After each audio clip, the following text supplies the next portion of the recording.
We're about 6 days out as we tape here. Sports Frenzy 2.0 from the greatest celebration of the year. Yes, it's the 4th of July, our celebration of independence and freedom. Ha! Which we don't seem to care about or have anymore, but the 4th of July is still the midpoint of the summer. It's close to the midpoint of the baseball season. It's close to the midpoint of the NASCAR season. Screw it. It's a time to blow shit up. And drink a lot of beer while you're blowing shit up. Exactly. Which Just is don't only... blow yourself up, Pierre Paul. Yes, the most infamous sports case of an idiot abusing fireworks, of course. And he went on to have a decent career, even though he was missing 2 fingers. Yes.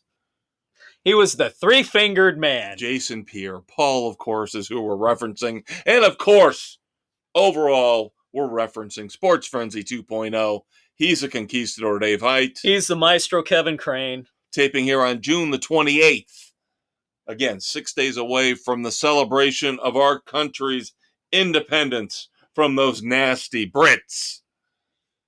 Yeah, now we have a bunch of friggin' morons running the show in Washington, D.C. I was just going to say, the Brits are looking a little bit better right now. Oh, my God.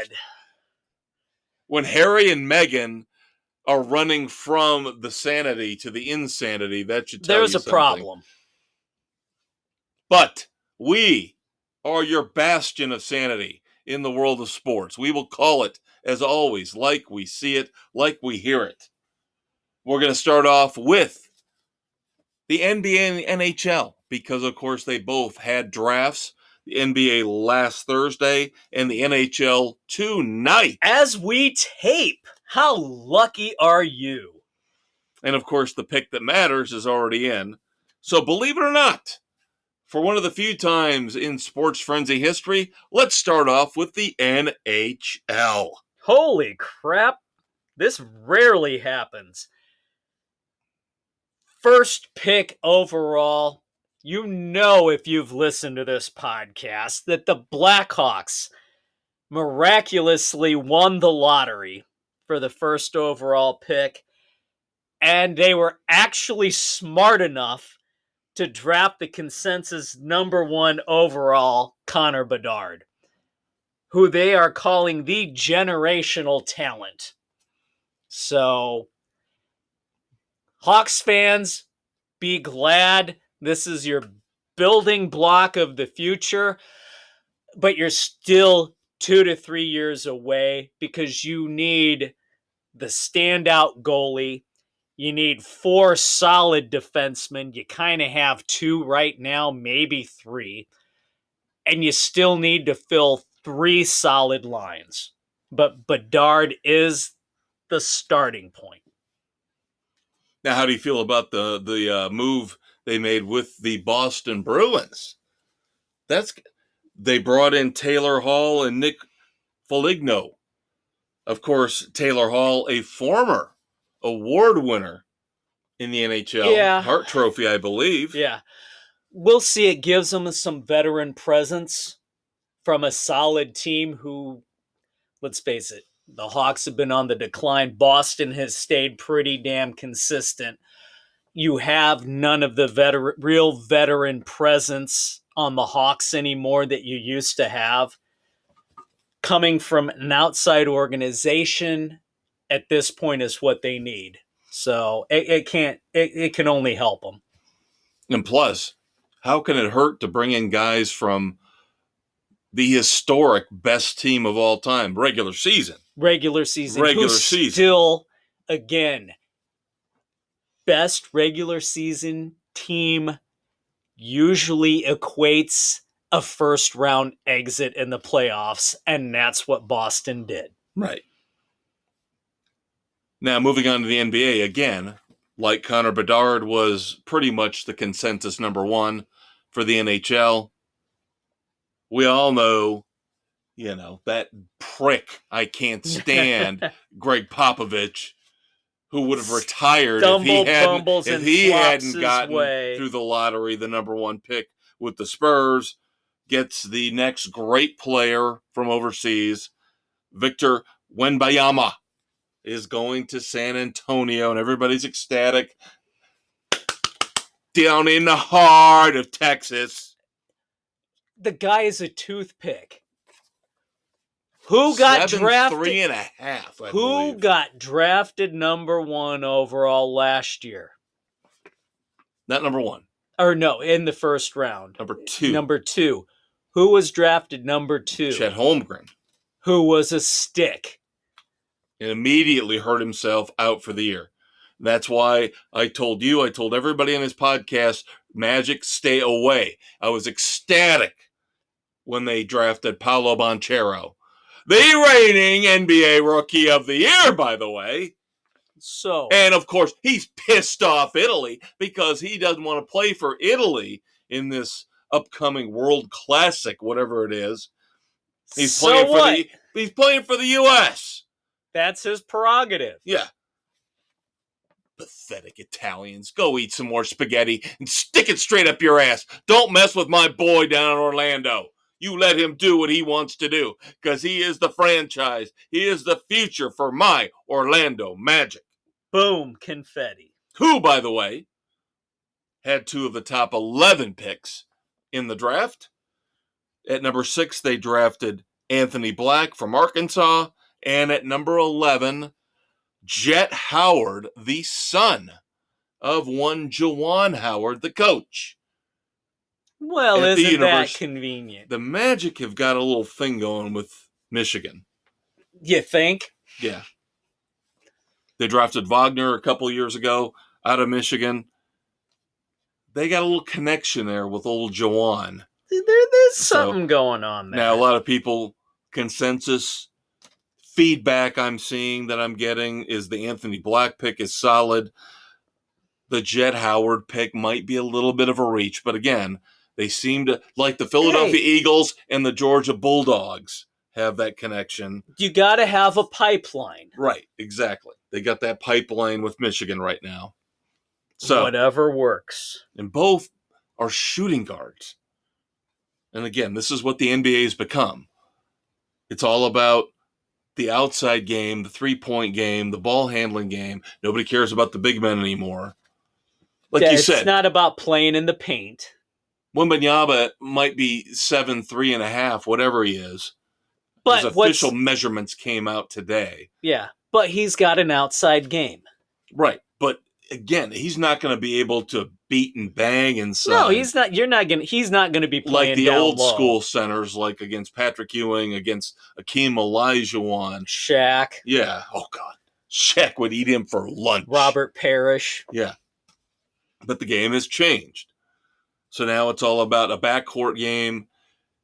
Get the best you can for the front court and hope to survive. Maybe you're probably going to get a lane to drive to the hoop. Right. Your big guy is not going to be dominant down low any longer. Right.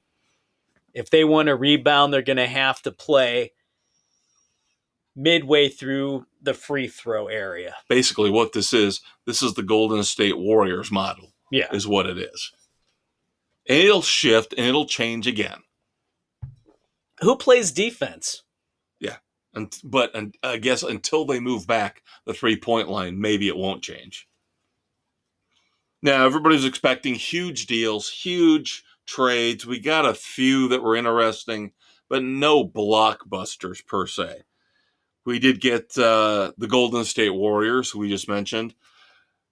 So I guess Draymond Green can punch somebody, and they say, well, we'll negotiate with Draymond, even though he's a free agent, and bring him back, which by all accounts is what they're going to do. And we'll let the younger kid go. Why would you have that head? Why would you keep the old head case and not keep the young guy who has more to prove? And of course, the one team that has been making the most moves, the most headlines, has been the Washington Wizards, as they've blown that team up completely. Last week, I talked about how they sent Bradley Beal to the Suns, and that team is now an absolute giant, a monstrosity out west. But, number one, can they afford to keep 4 high-level players? Number two, it still doesn't guarantee anything. No, there's no guarantee. But yeah, now Jordan Poole looks to be the cornerstone for the rebuild, the massive rebuild that the Wizards are going to go through, as they acquired Chris Paul, the aging, never had a title in his life Chris Paul, the I'm in a ton of State Farm commercials Chris Paul. Does he have anything in the tank to bring? Again, we're talking about the new model for the NBA. You have got Steph Curry. You have got Klay Thompson. Now you bring in Chris Paul into the Golden State Warriors because of that. That's, of course, part of the flip. That's part of the deal for the Wizards getting Jordan Poole. But I don't understand how this is going to lead to a championship. How do you get older and expect to compete? No, I'm not ripping on Chris Paul. He is not Kyrie Irving. He is not James Harden. No, he is not a cancer. He's not a cancer. But at this point in his career, you've got to watch out for the diminishing returns. Absolutely agree. Absolutely agree. Age is ready to catch up with him.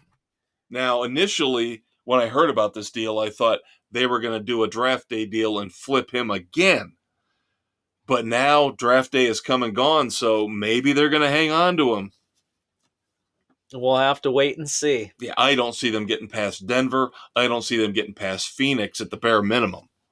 Yeah, they're not. They need to keep that roster turnover to get younger. You can't age out, which is what you saw happen in the 80s with the Lakers and the Celtics. Yep. Now, another deal the Wizards pulled. Now, you like the Celtics. So, this impacted your team.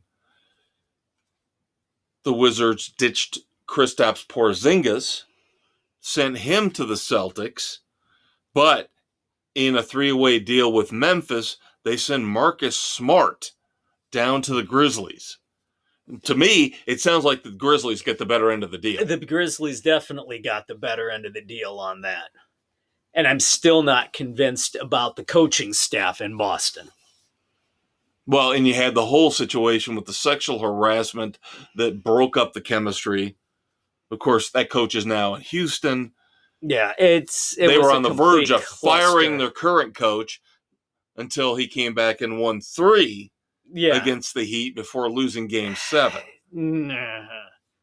Yeah, but there was a shakeup in the coaching staff, and you have a former head coach as his lead assistant. Maybe an heir apparent, as we talked about when he was hired. We'll have to wait and see. But Danny Ainge did an unbelievable job of putting together a young, talented roster that he built through the draft, through shrewd moves, through shrewd trades, and then, of course, eventually saw the writing on the wall and went to Utah. Yep. And now Brad Stevens is the man in charge. I just don't like Kristaps Porzingis. I have heard a lot of trash about him from his days in New York, the team that drafted him, the Knicks. And now he's kind of a prima donna. Maybe he's grown. Maybe he's learned. Maybe he needed to change his scenery. But Marcus Smart, boy, you pair him now with, after suspension, Ja Morant, and hopefully that guy gets his head out of his ass.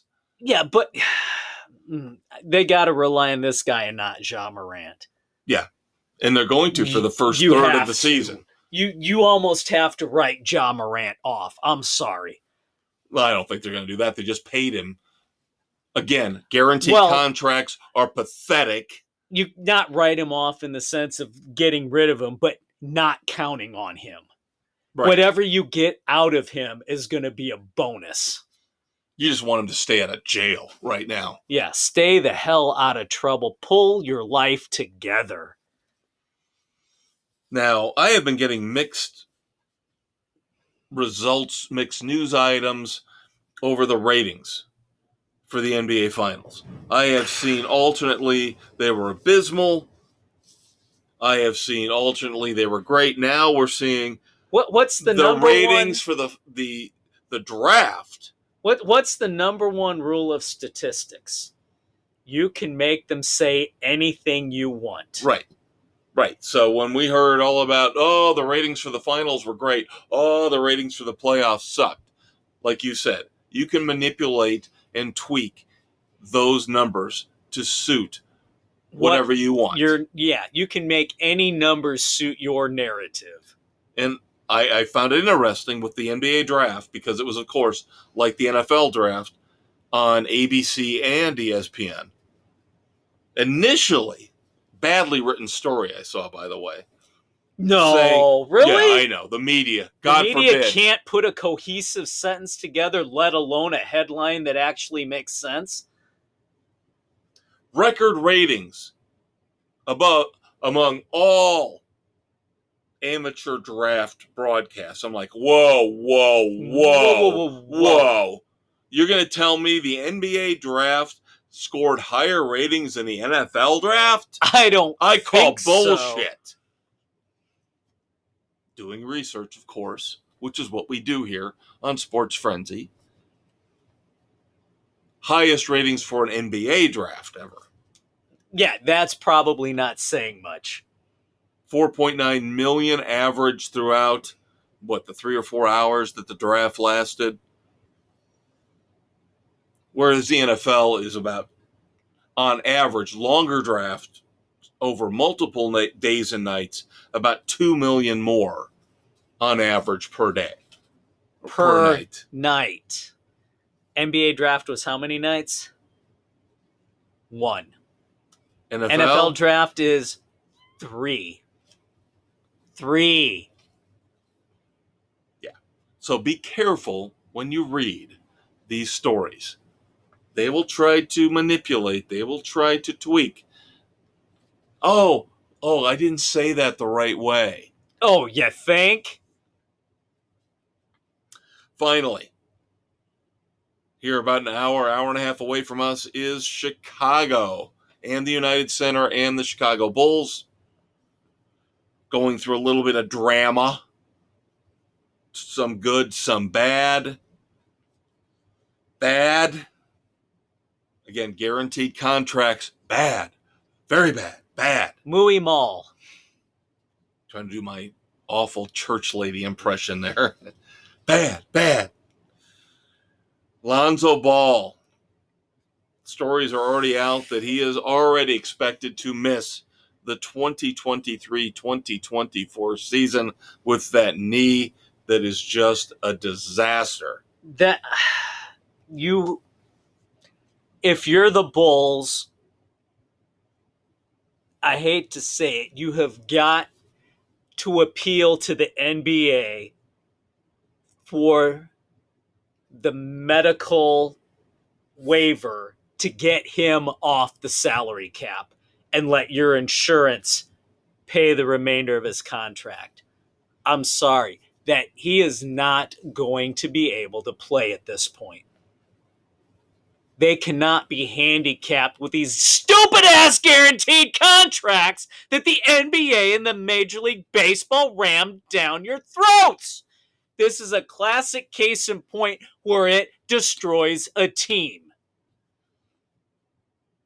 And of course, the irony is, we all know years past the hype of the Ball family, the Ball brothers, right? Gee, that sounds like a porno. The Ball brothers? Yeah. That's what she said. But they have turned out, for the most part, to be a major disappointment through injury, maybe a little bit through underperformance. But now we've had 2 brothers drafted here in the top 5 in this NBA draft. Are we going to see the same thing? Underachievement? Disappointing results? We'll have to see. It's a shame Lonzo has to go through this because he actually showed he was talented enough to be the center focal point of a team and make them better. Because when he was playing for the Bulls at full health, they were phenomenal. And when he went down, they tanked from that point on. And again, this goes back to what we were talking about earlier, how the NBA game is now outside in. You got to build from the backcourt and then worry about the front court later. Yeah. The Bulls now are stuck doing it the other way. Yeah. They've got Zach LaVine, and now they just gave a 3-year, $60 million extension, which by all accounts, to me at least, looks like a bargain. That's a bargain to keep Vukovic. Yeah. Who I wish the Magic would have kept. Nikola Vukovic gets, again, it looks like a bargain deal for the Bulls, but probably because he's an inside player. And it's all about the outside. And the disappointing results with Lonzo Ball and his knee is killing them in terms of they do not have a point guard. How teams normally build their rosters now. Yeah. And the Bulls are unfortunately severely lacking in the backcourt. Who's not severely lacking? We're not severely lacking. Not even close, kids. But we are done with segment 1. And we will head to segment 2 after a quick promo break with shocking news as we lose one of our platforms here in a couple months. No! And it just breaks our heart. And you're going to know down the line, it's going to throw off my whole feng shui of running through our platforms. Get through one quick promo. About 2 minutes from now, you will find out with that tease which platform we are talking about, who is going off into that good night. Dave and I are going to be right back, kids. Stick around. This is Coach K, and after my retirement from college basketball, I plan to become an analyst on Sports Frenzy 2.0 with the Maestro and the Conquistador every Thursday on Spotify, Anchor, Google, Radio Public, Pocket Cast, Breaker, Apple, Overcast, and Castbox. And don't forget to check out our Facebook page. All right, kids, welcome back. Segment 2 of Sports Frenzy 2.0 here, recording June 28th, 2023. Dropping, as always, on a Thursday, June 29th. Gearing up to talk about the sports of summer on Spotify, Google, Radio Public, Pocket Cast, Amazon, Audible, iHeartRadio, Apple, Overcast, Castbox, and Stitcher. Oh, no! There, Dave. There. Stitcher is officially shutting down as of August the 29th. So you only have a few months left, a few precious months left to hear us do our wonderful high-pitched falsetto Stitcher reference at the beginning of the second segment. You're killing me here! We had it so smooth and easy. What are you talking about? It's going to be easy transition.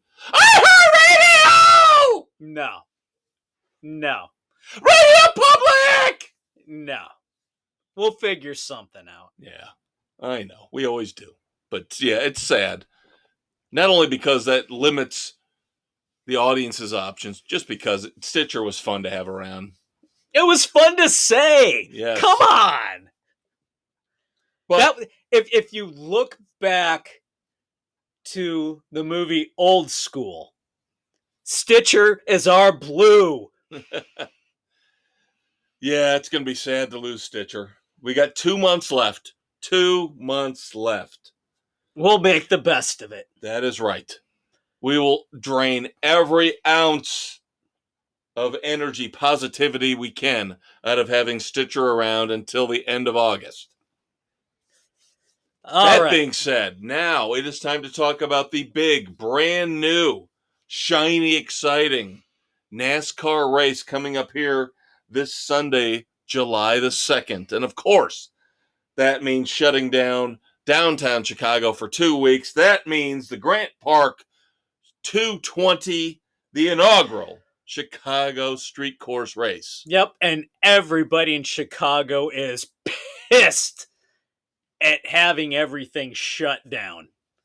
It has screwed And everything the Taste up. of Chicago moving to September. Yeah, that's just mass freaking chaos. Ugh. I read a little bit about this. I read a little bit about the situation, the economics going on behind the scenes. And of course, again, because they're run by idiots, the city of Chicago is getting screwed. Lollapalooza, let me put it this way. Lollapalooza pays $2 million to have one weekend at Grant Park. NASCAR, for 2 weeks of shutting down that entire area, paid $500,000. That's it? That is it. That is it. Now, in terms of the setup, NASCAR is paying for all that. But in terms of renting the area, wow, $500,000. Again, Lollapalooza by a contrast, a comparison, pays $2 million to have Grant Park for one weekend. Wow. Boy. But now, again, estimates are NASCAR is pumping a crap ton of money in terms of the setup, putting up the stands and everything like that. Well, yeah, they're paying for all of that stuff. Which I believe they're probably is upwards of $5 million. Yeah, for the setup. And if there's so they're gonna and if there's any street work that needs to be done, I'm sure NASCAR is paving where it needs to be to have a smoothish type course. Right. But I don't know that you're going to have that many people. Chicago. Oh, this is the influx. This is the other economic point I was going to make. Thank you for reminding me. You know how much Chicago, the city of Chicago, is getting per ticket? $2. Out of the $100+ a ticket, $2. That's it. Chicago's getting $2. Chicago got fucked on this deal. Yeah, and I got all this from a reliable source. Chicago gets $2 per ticket. Wow. Oof. And they're only getting $500,000 from NASCAR to rent for 2 weeks that entire Grant Park area. How much have they raised the hotel rates for the people staying there for the weekend? Oh, I'm sure it's ridiculous. I'm sure it's astronomical. And you look at the tax rates there. They're hosed on one side, but they're raking it in on the other. Yeah, by all accounts, this is turning into a pretty big event. You're going to have concerts, I believe, all weekend. And they're going to get their cut out of those. Right. They're hoping to bring in the more casual fan because when they had the Chicagoland Speedway out in Joliet, they could not bring the casual fan in. So now the whole philosophy of if they won't come to the race, we will bring the race to them. We'll is what see they're if it looking flies. at here as they set up for the inaugural Grant Park 220. Now, in other NASCAR news, here at this past weekend's Nashville race, Carl Edwards emphatically says, I am not coming back. I am not going to be one of those guys. I am happy in retirement. He said, even if I were to come back, it would be a disservice. It would put himself in jeopardy because he's not in shape to do it. Everything has passed him by. And, of course, looking back at last week's Nashville race after a week off, the Melon Man, Ross Chastain, didn't dominate, but had the pole, ended up just toying around with the rest of the field, waiting for his moment to strike. Now, Dave and I, neither one of us watched the entire race. No, I didn't watch any of it. Stay tuned to the weekend edition, and I'll let you know why. I did watch the first two segments, But I could tell the way Chastain just bullied his way up through the field, set himself up in third place at the end of the second stage. It was going to be very, very difficult to keep him from winning the race. So, of course, he wins. Kudos to the elder statesman and the juggler. They both score wins. Yep, congratulations to them. And, of course, this is the first win of the year, surprisingly, shockingly, for Ross Chastain. So he is now locked in to the playoffs. Yeah, it took Trackhouse a little time to reach victory lane. But they were still consistent. They've been consistent. They've been in contention. Yep. Hard hit for Ryan Blaney. He got into it when Brad Keselowski on a restart. Brad Keselowski in the second row failed to get going, stacked up everybody Spun behind the tires. him. Kyle Busch and Ryan Blaney got pushed off the track. Ryan Blaney hits an inside wall. Oof. Almost head on. Ouch. And no safer barrier. Oh, come on. And that seems That's to be inexcusable. the big complaint. At this juncture, to not have a safer barrier anywhere on a track is inexcusable. Yeah, if you watch what happened, and I don't even want to call it a wreck, because really, Blaney was the only one that took on major damage, and it was just a fluke. But again, goes to the grass.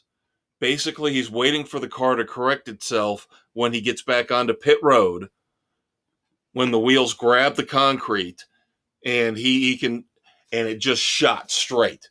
It just did not correct. It shot straight into the wall, just off to the side of pit road. Concrete wall with no safer barrier, head on, basically. Yeah, in the car, we've heard all the wonders, all the compliments about the new car and the safety features. The front of this car crumpled. Dissipating the energy as it should have. Right. And luckily Ryan Blaney's okay, but it was a hard hit. Again, no safer barrier on this inside pit road wall.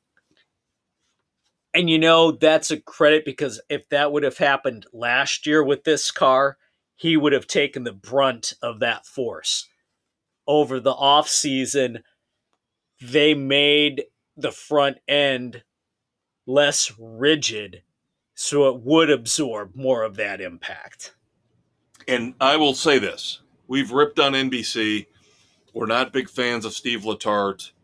I'm not a big fan of Dale Jr., but they did an absolutely wonderful job of explaining all the changes that they've done to the car.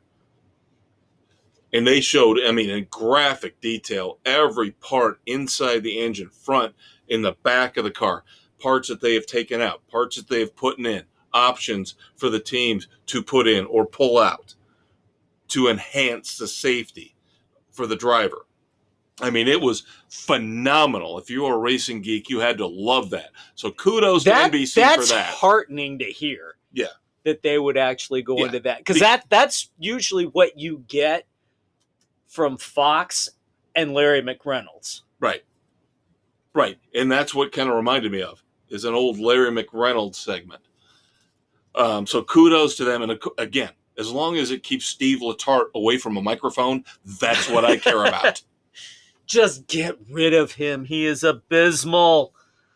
Supposedly, they are still deep in discussions for the new rights deal, but now they have said initially they wanted to have it wrapped up next week. Just give Fox the entire season, now they're please. saying it's going to push into the early fall. Just give the whole season to Fox. The problem is, with the current negotiations, not Fox, not NBC, the mid-season package, Amazon is giving them a hard time. No, just stay off the fucking streaming platforms. Yeah, Amazon is being difficult in terms of negotiations, so keep it off streaming. I would rather have it the way it is right now. Get it done. If you got to do it the same way, let it ride. Races to Fox, the rest of the season to NBC, do it. But Keep yeah, it off streaming. Don't hold things up for months and months because of Amazon. Screw Amazon on that stuff. Let them have the movies. Keep them the hell out of sports. And then, of course, I can't save this for moments of silence because this is just too big of a story, but the awful news about Jimmy Johnson and his in-laws. God, I feel so bad for his wife. Her mom. If you live under a rock, you have not heard this, but Jimmy Johnson's in-laws, his mother-in-law, his father-in-law, and his nephew, all killed in an apparent murder-suicide, supposedly perpetrated by the mother-in-law. Yep. She shot her husband, she shot her grandson, and then herself. Oh my. And none of us will ever understand actions like this. That's devastating. So obviously Jimmy Johnson has pulled out of the Chicago Street Course race, and I would be shocked if we see him in a race car within a month. I would say this year. Yeah. This is unbelievable. That's heart-wrenching. Thoughts and prayers to everyone in that family. And at Legacy, of course. Before we get to the Grant Park 220 picks, let's talk a little F1. Let us talk a little Wrexham. Let us talk a little Ryan Reynolds and Rob McElhenney. Of course, we all know. Because why would they not get involved in anything and everything they possibly could? After the success, not only on TV, but on the pitch for their Wrexham football club. Why wouldn't Ryan Reynolds and Rob McElhenney, along with superstar Hollywood actor Michael B. Jordan, invest in the Alpine F1 team? Why would they? Why would you not want to go with an upstart Michael Andretti American team? And of course, those who have played Gran Turismo have seen Alpine, that little shop where you can buy a car or two. Not as big as Toyota, not as big as the American manufacturers, but let's see if Ryan Reynolds, if their infusion of cash can do anything for Alpine. Yes. Interesting. I don't know if it's going to make me ever want to watch F1 because I find F1 to be boring beyond belief. But it is. It's just follow the frickin' leader for the most part. Who is usually Max Verstappen. This year. Every year there's one driver who is going to be the top, and it's follow the frickin' leader. And that's the problem with Formula One. All right, now, this is kind of a nice segue. Because F1 kind of runs, open wheel runs on street courses in the Grand Prix and all that. So now NASCAR's taking their little bulky cars and going to try to do the same thing, yes, again. In the streets of Chicago, Grant Park 220, race 18 of the NASCAR Cup regular season, July the 2nd, 2023. The Chicago Street Course race. Never been done before, so this is brand new territory for all of us. And with the exception of one little kind of sweeping corner, it's pretty much two rectangles. Yeah, I've seen the layout. It's a lame-ass layout. It is so freaking generic. I don't like it. Yes, running along Lake Michigan, Grant Park in the background, it's going to be nice, but it's a crappy track layout. Yeah, I'm with you. Not happy with it at all. Yeah. I mean, my God, if you wanted to do it right. Run down Lower frickin' Whacker, for crying out loud. Let that exhaust reverberate underground there. I'm fine with that as long as I get to hear you say whacker. Whacker. Lower whacker. That's what she said.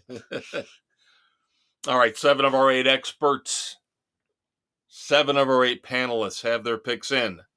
And there is a big consensus. 4 of our 7 panelists, including the man to my right. What? I thought I was going out on an island. No, not even close.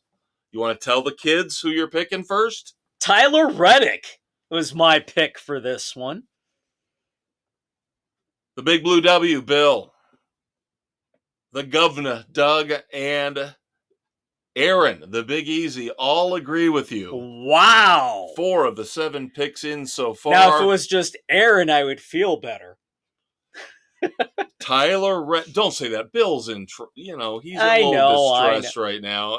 Our buddy Bill's in the hospital or just got out. Yeah. So, but that doesn't excuse him from his early picks, which have been almost as abysmal as mine.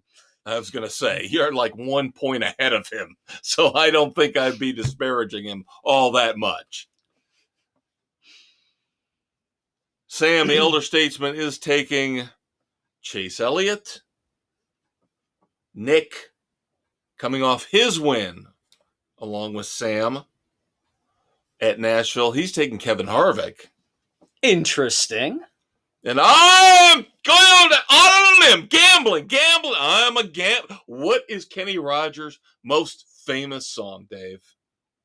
Islands in the Stream. Shut up, Dave! It's the gambler. You got to know when to hold them. You got to know when to fold them. Are you sure it's not Coward of the County? I don't have the energy left to tell you to shut up again. I am taking the man who has, technically, Dave is right, this is not a traditional street course layout, but I am taking the man who has the most experience, at least in open wheel, on street courses. And that would be one, A.J. Allmendinger. Dinger! My ding-a-ling! My ding-a-ling! I'm going to play with A.J. Allmendinger. You really want to say that? Well, it doesn't really flow off the tongue. Oh, that's what she said. I figure, what the hell? What the hell? Why not? Denny Hamlin got me over 50 points last week. Let's gamble. I can't see the Dinger doing that bad. The Dinger should be good. Even if he doesn't win it, just get me some points.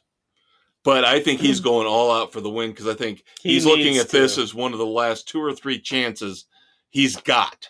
Because he's going to have to win. He's going to have to win a race. Because he's got this. He was very good all weekend at Nashville. Won the Xfinity Series race. Finished very strong in the Cup Series race. I think he's on a roll. I'm taking my ding-a-ling. There you go. We're waiting on Jen. She'll get in later. The deadline is still an hour away. And yes, of course, we have to talk about baseball. Really? Just for a couple minutes. I promise you, Dave. Just for a couple minutes. All right. Hey, at least Luis Robert got Player of the Week last week. And how many games did the White Sox win last week? A few. Very few. You want to tell the kids the record, or should I? Go for it. I'm too depressed. The White Sox currently, as we tape, are 34-47. 4th place in the AL Central, but because the AL Central is Sucks! So awful, every team is below 500. They are only 5.5 behind Minnesota. Of course, Cleveland, percentage points behind the Twins, technically tied for first place. And Detroit is still ahead of Chicago. They are sorry. so bad. And again, you're going to have to win this awful division to get into the playoffs. And there it's are not no even wild worth cards. it. There It's are not no even wild cards worth coming it. out of this division. Whoever's coming out of this division is losing in the first round. They are so bad. And last night, Shohei Ohtani showed why he is the MVP. In beating the Sox 4-2, Ohtani, 10 strikeouts, 2 home runs. The guy is insane. His average and on-base percentage is better when he pitches than when he just DHs. I know, and I did not pick him for MVP because I figured he'd probably get injured this year. I didn't figure he would get through 2 years healthy. He is now at 27 home runs on the season. I mean, Jesus God. I mean, he is on. This is, again, I hate to overstate this. I am not one for overstating stuff. This is something we're never going to see again. This is Babe Ruth. This is basically a guy, the overseas version of Babe Ruth. Yeah. As long as he continues to be a winning pitcher and among the leaders in home runs, average, and everything else. My God, he and Trout had a double steal in the win 2 nights ago. He is the best player in baseball. Oh, it's not even close. You've got guys, you can't give him the MVP every year. Yeah, you frickin' can. Who's that? Kendrick Perkins? Who's saying that? Kendrick fucking Perkins? Any moron who watches baseball who thinks that Ohtani cannot win the MVP every year is a freaking idiot. This guy is insane. You don't have anybody last year like you had Aaron Judge. There's nobody even close to Ohtani this year. Nobody even close. And I'm sorry, with what Ohtani can do on the mound and at the plate, sorry, Judge. Just because you hit that many home runs, that's the only reason you edged him out, and you still didn't deserve it. All right, the Cubs had a pretty decent week. They had a nice little run going. They did, and now they've kind of stumbled again. This is what they do under the leadership of David Ross, is they can't sustain momentum for longer than a week. They got to London to play the 2-game series against the Cardinals. They won the first game. Everything was looking good. I mean, God forbid you actually run a consistent lineup out there that actually excels. And then you get to Sunday. You got your ace on the mound, Marcus Stroman. You're thinking this should be an easy 2-game sweep. You get another day off heading back to the States to take on the Phillies.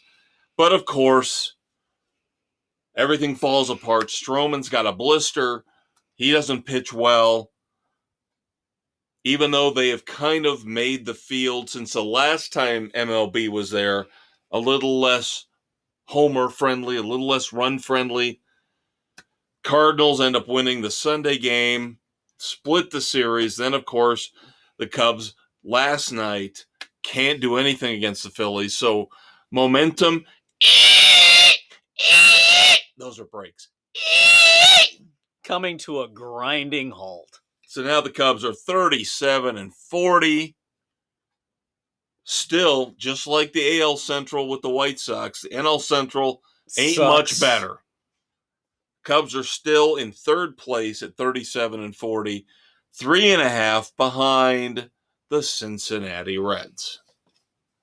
So there's still hope for both of our teams, but they need to get going now. You're in a better position with the Cubs than I am with the White Sox. I'll admit that, but the one thing is I have not heard if Stroman's going to be out an extended period of time with the blister. Probably not. And last night, Jameson Taillon, worst fucking, great. So we're getting Hayward off the books this year. Now we're going to have Taillon sitting there with his 6.5, 7 ERA for the next couple years. Great! Awesome job, Hoyer. Awesome job, front office. Jesus Christ. You bring in, this is typical Cubs. You bring in a guy like Dansby Swanson, who's been very solid, good guy to have on the team, fine with how he's doing. I expected 270, 20 home runs. That's where he's going to be. Solid defense. Tyone, 6.5 ERA. Unacceptable. Halfway through the season. Yeah. Well, my reliever, Aaron Bummer, sitting with a 9 ERA. Yeah, I saw that. They were putting memes out there all over the place. The guy is a freaking bum. 2 years ago, he had a decent season. He has sucked balls since. Yeah, when he threw the wild pitch that basically won the game for the Angels. Oh my God. That's a bummer. Yeah. He has been a bum last year, this year, and actually you can go back to the second half of 2021 where he started his downfall, where he's been abysmal. They should have cut bait with him midway through last year. The Sox front office is crap. And of course, we're a little over a month from the trading deadline, so who knows how many players who they're gonna trade. God, the only one they're gonna get anything for right now is Luis Robert. Oh, I think they get something for Cease.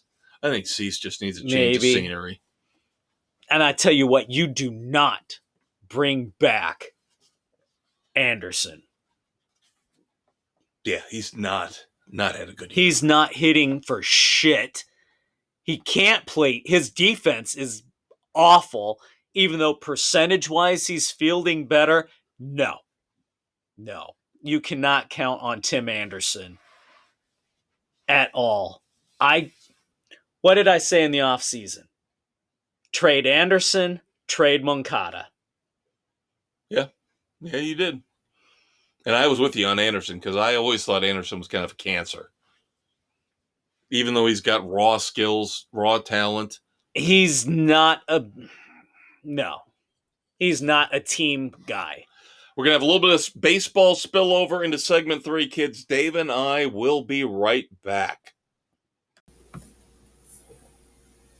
Hi, I'm Patrick, not Pat Mahomes, Super Bowl champion and MVP. And when I'm not trying to keep my wife and brother in line, I'm listening to Sports Frenzy on Spotify, Google, Radio Public, Pocket Cast, Apple, Overcast, Castbox, Stitcher, Amazon, and Audible. Brittany, come on, stop posting on Twitter. Jackson, will you please get off TikTok? Man, it's times like these I really miss doing stupid, silly State Farm ads with Coach Reed.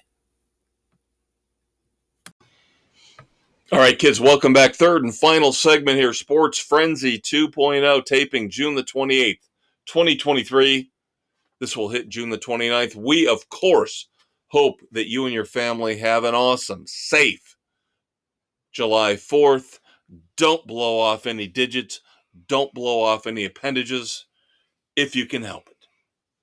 Sometimes things are necessities, but... That's right. Just blow off some steam. All right, I promised a little bit of baseball spillover. Number one, gotta note the Angels beating the Rockies at Coors Field last Saturday on the 24th of June, 25-1. That was insane. Somebody better tell the Rockies, you should be taking advantage of this home field hitting environment. Gee, where's Chris Bryant? Who? Exactly. Who is he? I don't recognize that name anymore. I do not. Neither do Colorado at this point. Now, finally, interesting little tidbit. Congratulations to the Dodgers. Freddie Freeman, 33 years old, gets his 2,000th hit. Good for him. Has a legitimate outside shot at 3,000, I would think. Potentially. If he can make it to 39-40, probably can get 3,000. There are 5 current active Major League players with 2,000 or more hits outside of Mr. Freeman. Can you name them, Dave? I cannot. I have not paid that much attention to the stats this year. You should be able to get one, because one of them's got 3,000. Miguel Cabrera. Oh, shit. McGee's still playing? Yeah. I guess he is. Miguel Cabrera has 3,000. Now, I can understand why he couldn't get the other 4. Joey Votto. Really? Yep. Despite all the injuries and all the time when he's been shut down, he does have 2,000 hits. Good for him. Nelson Cruz. Probably all longevity. He's in his 40s now. He's on longevity. Yeah. He's only got 2,000 hits. Yeah, and he's in his 40s. Yeah, no. Andrew McCutchen. Can see that. I can see that. Yep. Then finally, this one shocked me. Elvis Andrus Really? has 2,000 hits. There you go. Playing very good ball for the White Sox this year. I never would have said he had 2,000 hits. Sneaky. Yeah. All right, kids, moving on. Let's move on from the pros in baseball to the quote-unquote amateurs, although we know college athletes aren't really amateurs anymore. No, not the way they're NIL getting paid. But kudos to the LSU Tigers as they win the College World Series title as they beat their SEC rival Florida. Oh, yay. SEC. Rah, rah, rah. It's not just about football anymore, Dave. Now they own baseball, too. Wild, crazy games.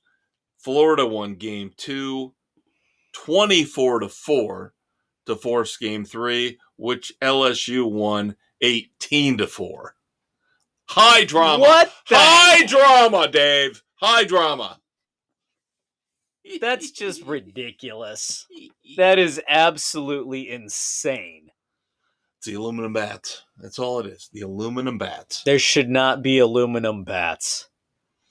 All right. Quick notes in the NFL. The Buffalo Bills extend general manager Brandon Beane and head coach Sean McDermott through the 2027-2028 season. I don't know how I feel about that because I am not the biggest fan of Sean McDermott. I think he's part of the reason why they cannot get over the hump. Let's see what happens without Leslie Frazier there in the defense.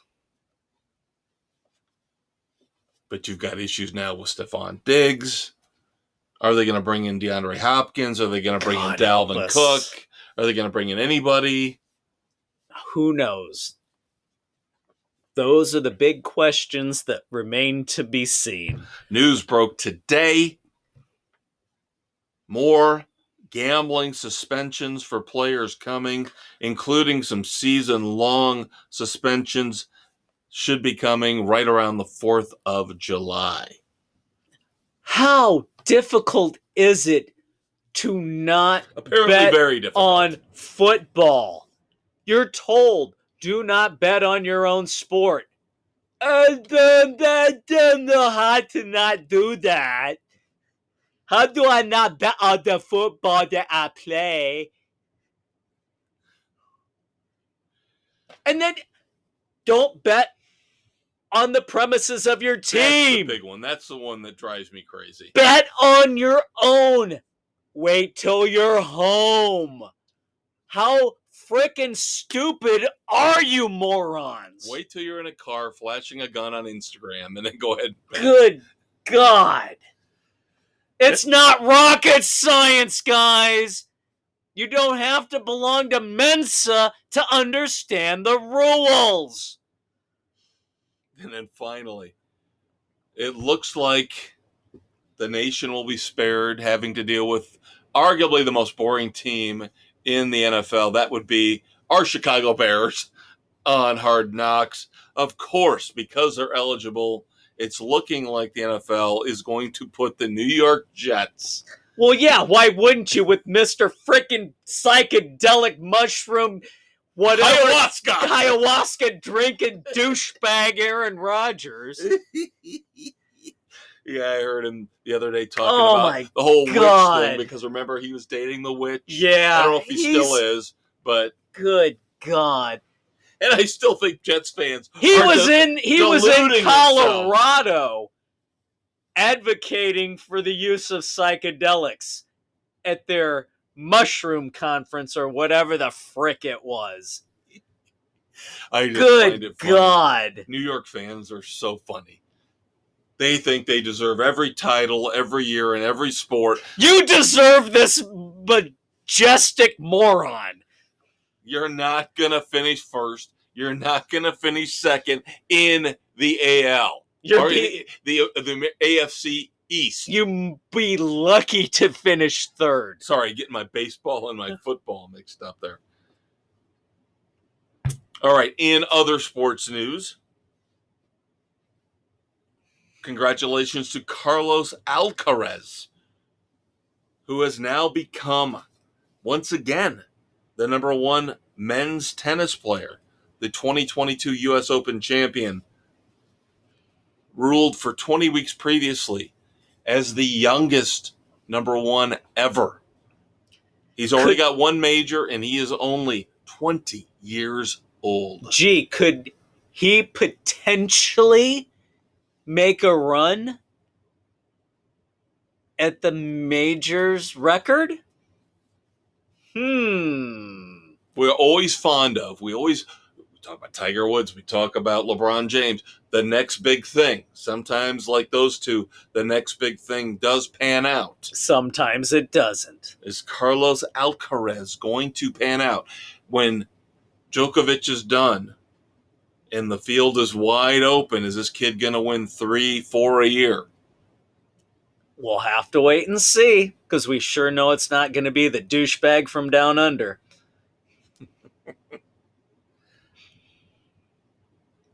Dave, where'd you go to college? Ball State. What is Adam Sandler's best movie? Happy Gilmore. Let's take those two and put them together. Why don't we? Landon Happy Gilmore, a young phenom golfer, has just committed to Ball State.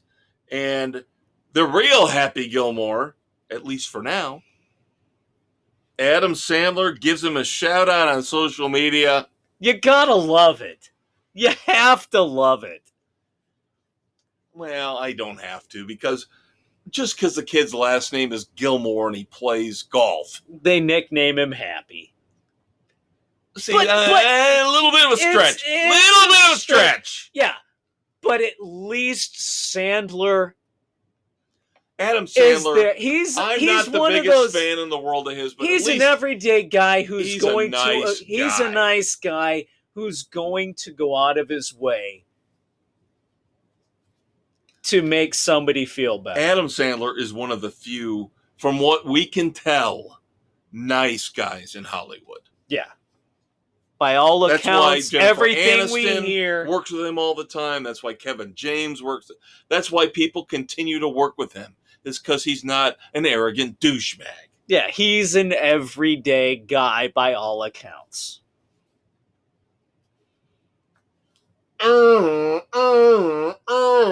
Hypocrite alert! Hypocrite alert!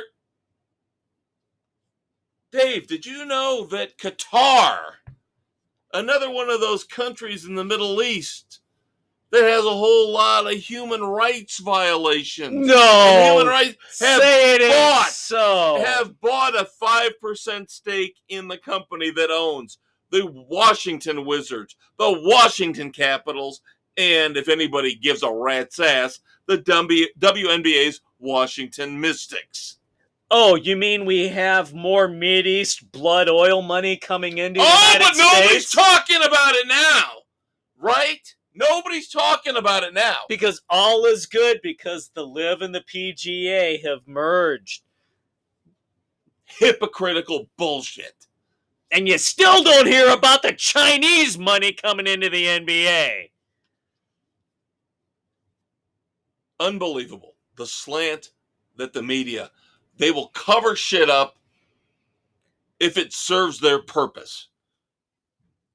But the minute they smell blood and the minute they can disparage They or can denigrate one of the manipulate. groups that they hate, They're they will all do it. over it. But if it fits their little PC agenda, they're okay with it. If the NBA takes blood money, it's okay. Oh, It's okay. All right, unfortunately, we have to move on to moments of silence. And there is one that is unbelievably tragic. it hurts. This is a guy that I thought was going to end up being a massive NFL talent. Now, I have been completely wrong, and I thought Ryan Leaf was going to be at least as good as Peyton Manning. But I thought Ryan Mallett was going to be a phenomenal Ryan NFL Mallett head coach never or quarterback. Ryan Mallett never got the opportunity. He never had a chance. Ryan Mallett dies at the age of 35 in a drowning tragedy. By all accounts, Caught in a rip current. Yep, a lot of other people with him struggled to make it ashore. He did not. And again, it blows me away. Number one, he's so young. Number two, I thought this kid was going to be a great quarterback. There's a lot of them who could have been good, but were never given a legitimate opportunity. Right. And I called him a coach. Obviously not a coach, but he is actually, or was, coaching, I believe, a high school football team. He was a high school coach. Thoughts and prayers to everybody in the Mallett family. Again. Devastating. And the families connected to Texas A&M in the football program. Their defensive line coach, Terry Price, died. Again, young, in his 50s. So not a good week for this stuff. No. Not a good week. We're not talking about people who lived full lives into their 70s and 80s. We're talking cut about down early. Yeah, people that should not have died this young.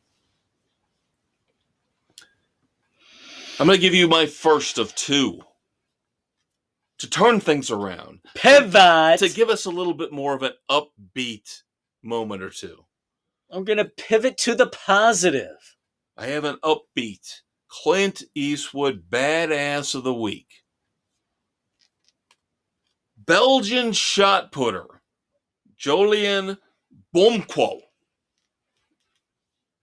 This is a awesome. Phenomenal story. She is This awesome. is incredible. Again, keep in mind I'm saying shot putter. She is a shot putter. Think about the build of shot putters. Male or female. Male or female. They're not svelte in any way, shape, or form. No, they are big, they're bulky, they are muscular. But her team was in a competition involving multiple, of course, it was a track meet. It was a track and field meet. So there's multiple things involved, dashes, hurdles, shot put, javelin, all that stuff. High jump. Not one, but two members of the 100-meter hurdles team for Belgium succumbed to injury. their team was going to have to be disqualified in the 100-meter hurdles because of these two injuries. Jolene Bomquo stepped up as a shot putter and said, I'll run the hurdles so we don't get DQ'd. Where were your other runners stepping up? Where were your 4x100? Where were your milers? Any other sprinter? And the videos are out there, and you might laugh at the videos because, again, as Dave mentioned, the physique, the stature of a shot putter is not conducive to running the hurdles.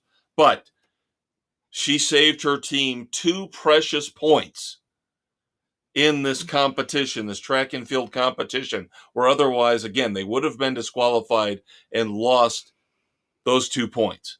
Just the fact that she ran it, that she competed, saved them 2 points.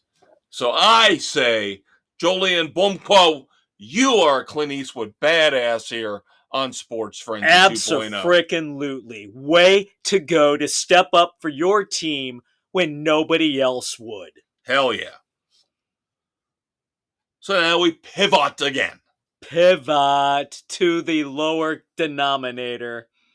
Yep. Now my second Clint Eastwood badass ties into a dumbass. So you're going to have to wait for it. First up. Now Dave's got one, so we're going to... We'll parry back and forth here. First up, I've got a couple who are basically repeat offenders. No. So this will be fun. Yeah. Because it's just the same old to a point. First up, Antonio Brown. Oh, there's a shock. And this even ties into last week because he was a dumbass last week. When I was doing the show solo, I called him out because his team, the Albany Empire, in the National Arena League, got kicked out of the league because I couldn't pay the frickin' bills. Non-payment of operating costs. They agreed to pay certain amounts, each team, into the league's budget for operating costs. He did not, so the team was kicked out. But it gets better this week, or worse, depending on how you want to look at it. I knew this was coming. I could have predicted this. Not only does the league kick the team out for not paying their share of operating costs, Antonio Brown reversed the final paychecks for all the players on the team. Of course he did. Did not pay the players What an their asshat. final pay. I mean, the guy is a frickin' douchebag. And he still thinks because of his numbers, he deserves to be in the NFL Hall of Fame. No, not even close. Let's make a stand. Let's make a point here and say... he has a permanent spot on the Sports Frenzy plane of doom. And the NFL should not take him in to the Hall of Fame. I get tired of the fact the NFL ignores character. You have got to include character. This guy is a cancer in sports, period, end of story. If baseball can keep out Curt Schilling from their Hall of Fame because they don't like the fact he's his a Republican. Politics. Yeah. Then how the hell can you put Antonio Brown into the NFL Hall of Fame, put him into Canton, when he has been such an awful human being on and off the field, doing nothing but disparage the image of the NFL and football in general? Or just being humanity in general. Who you got, Dave? All right. I am calling out as my dumbass of the week the ownership of the Buffalo Bills. Why, you ask? Well, their current stadium in Orchard Park, Highmark Stadium, holds 71,608 as for their attendance. they currently have 63,000 season ticket holders. Their new stadium is going to have 60,000 seats. Awful. Seriously? You're screwing over your season ticket base big time. You're going to outprice how many people so that you can have the requisite number of tickets for visiting fans? This is an absolute freaking disgrace. You have one of the best fan bases in all of football. Why are you shrinking your stadium instead of increasing it? This makes 0 sense. It's a more intimate experience. Bullshit.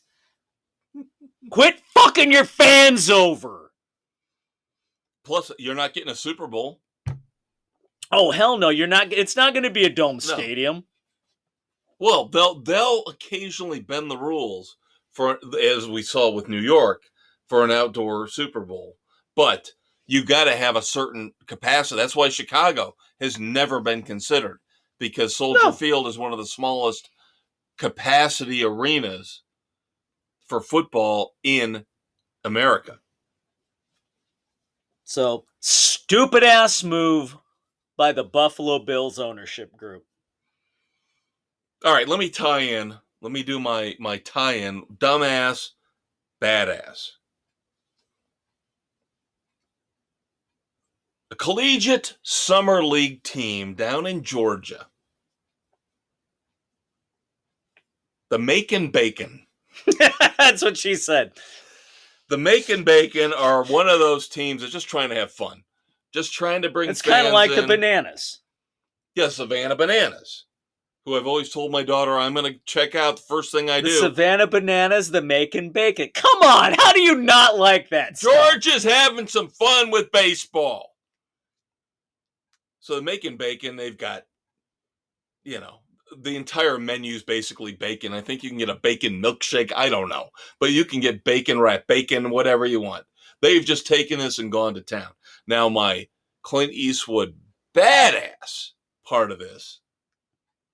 What is the name of their mascot, Dave? The Baconator? I don't know. Better. Their mascot is named Kevin. And for that and that alone, the Macon Bacon get my second Clint Eastwood Badass of the Week award. What? Kevin the strip of bacon? 6 degrees of Kevin Bacon. Literally here, kids.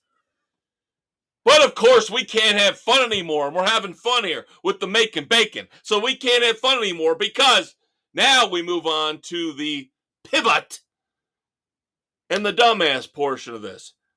The Physicians Committee of Responsible Medicine is putting up billboards around Macon saying you need to not support the Macon Bacon because you are, quote unquote, glorifying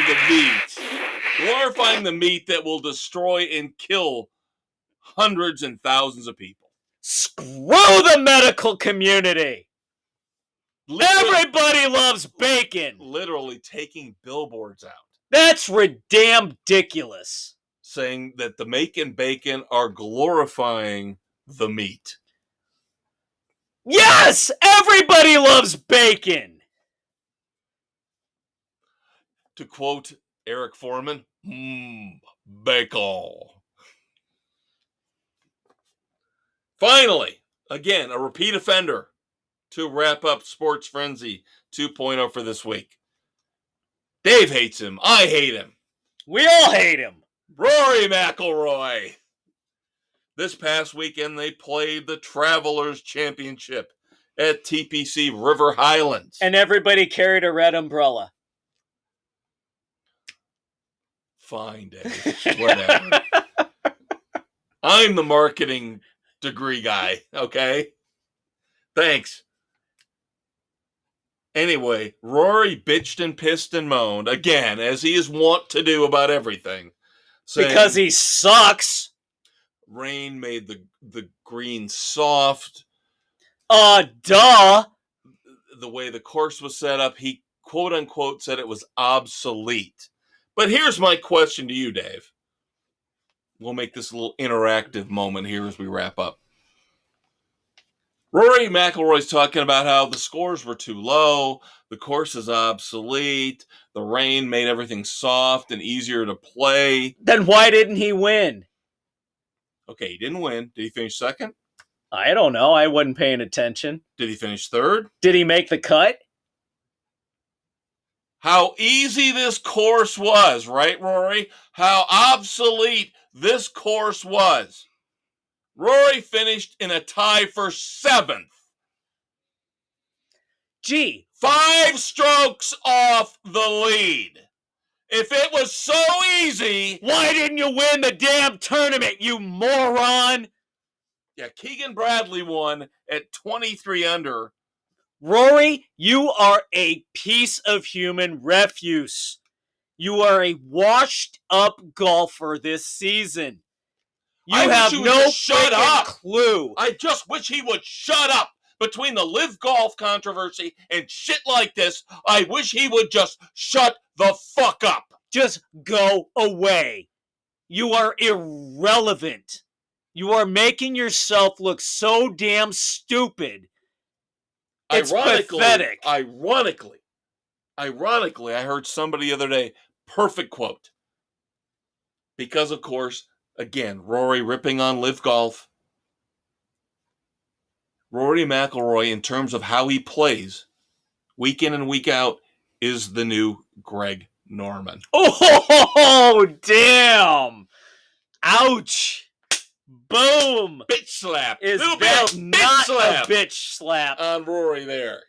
I love it. That is beautiful. That is I won't put Rory on the plane of doom. I no. mean, he does stupid stuff, but he is not like trying to destroy the country. He's just being an overall idiot in his little golf realm. He's a little bitch. But we're not bitches. We are Dave and Kev. We're Sports Frenzy 2.0, baby. Stay tuned this Saturday morning for the weekend edition. As always, your hangover cure for whatever debauchery you partook in.